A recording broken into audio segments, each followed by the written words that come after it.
The old house at the end of the lane had been empty for years, its windows like sightless eyes.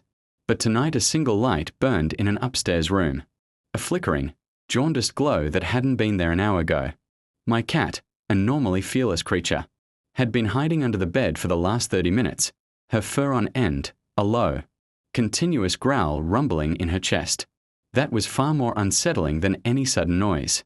The silence in my own home became oppressive, a thick blanket smothering the usual nighttime creaks and settling sounds, until the only thing I could hear was the frantic hammering of my own heart, driven by a curiosity that instantly felt like a profound mistake.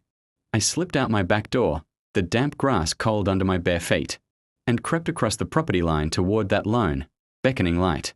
Halfway there, a twig snapped sharply to my left in the dense thicket of oaks, a sound too deliberate to be random, and I froze, my breath catching in my throat, straining to hear any follow-up. Over the rush of blood in my ears, there was only a profound, watchful silence.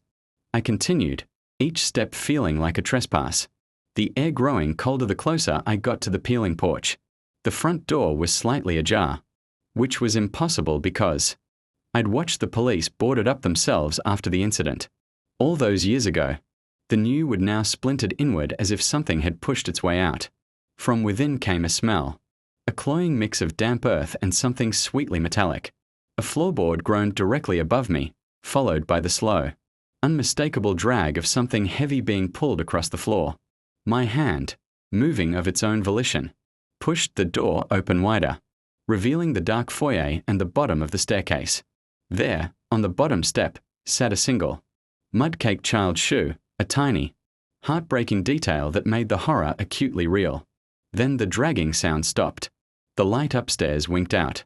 In the new, absolute darkness, a different sound began from the top of the stairs, a soft, wet, rhythmic clicking, like a tongue against the roof of a mouth, growing faster, closer, descending the stairs toward where I stood paralyzed, unable to move, unable to scream, as the thing in the darkness began to whisper my name with a voice.